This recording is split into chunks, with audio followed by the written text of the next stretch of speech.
What up, watch peeps? Traska is back with another one. You guys know I love this brand, and that is because they consistently put out solid watches with classic designs. This new model is not your everyday super compressor.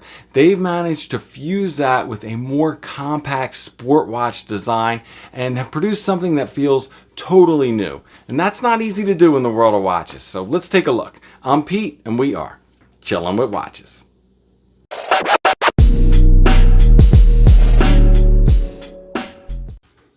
First check, I am wearing the Tudor Royal. You know, this is a watch that was not real high on my radar until I tried it on, and then I was like, I gotta have that.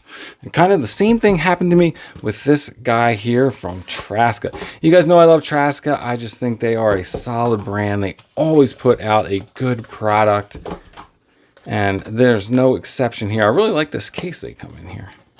Check this guy out. Ooh, wee, is that sweet. You know, when I first heard this was going to be a compressor, I was expecting something totally different. I think it's nice they put, very thoughtful, they put this pad in here that protects the case back from getting scratched on the clasp.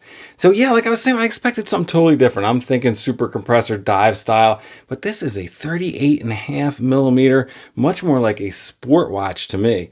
Color-wise, it comes in this white we have here, an all black, a really pretty powder blue, and of course the minty freshness. They have that all across the line now. Price wise, this one comes in at $565. Like I was saying, yeah, the first thing I noticed is that, nope, not a chunky dive watch. Obviously moving the crown over here to 10 o'clock gives it a little different feel, while also making it less likely that you will bump it, which is good because it is not a screw down. But it's not loose either. It does have a really nice, smooth resistance and action to it. But over here, it's out of the way. Don't think it's going to give you any problems. But the big thing is how thin this internal bezel is in here. It almost just looks like a little chapter ring in there, right? And I think that really contributes to this sport watch feel of this. And on this particular model, that white and gray has a really killer sporty feel to it. Now the dial itself is very reminiscent of the Commuter. It has a strong OP vibe to it. Very classic and simple stick markers and stick hands. Nice framed date window you see there at 6 o'clock. Very minimal dial text, just the branding at 12 o'clock and automatic at 6 o'clock. The dial and lastly, the size are really what make this one feel more like a sport watch and less like a dive watch to me. It has that, like I said, really nice thin external bezel, well proportioned in relation to the dial opening and polished on the 45 degree. It's a very Traska case with these slightly turned down lugs and even has these kind of like rounded case sides, which again, I think they do that on almost all their watches. Of course, you have drilled lugs and really nice polished chamfers. Very minimal amount of case back protruding on these. And you get, of course, the signed crown operating the hands at 3 o'clock on one side. And then you get the cross-hatched pattern crown on the other side at 10 o'clock to control the internal bezel.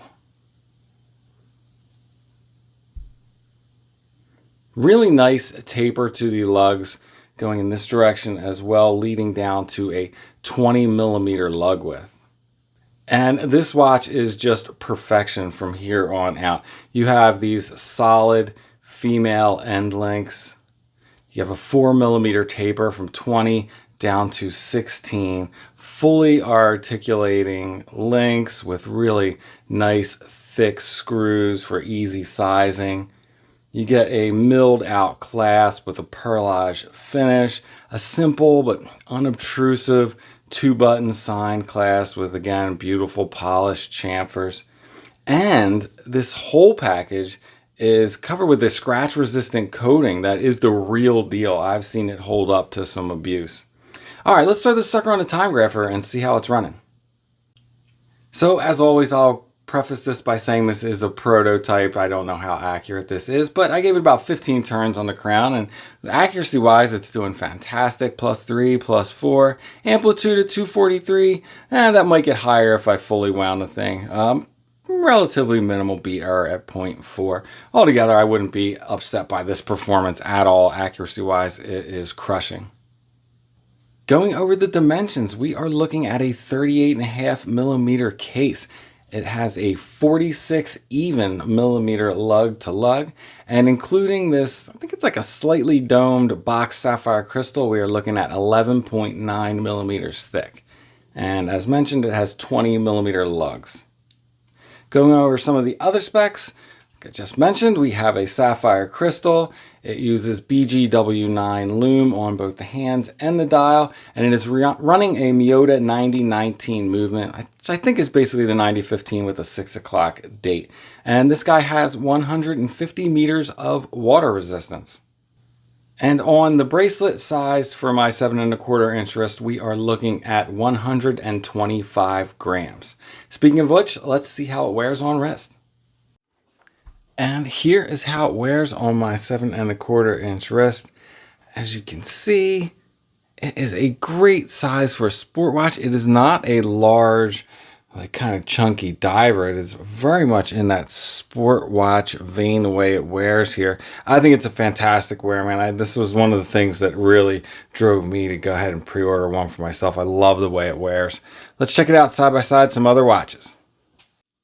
First up, here it is next to my little 36mm Explorer. Just a custom build, but give you an idea of what the 38.5 looks like next to a 36. See, a little bit larger of a watch. This 36 is thin. It's running an ETA clone in there. But I really love the bezel to dial proportion on the Venturer. I think it is fantastic.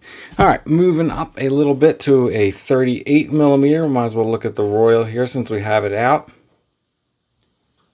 I think you can see the Royal has a smaller dial, bigger bezel, which kind of gives it a little bit more of a smaller look than the large dial opening on the Traska.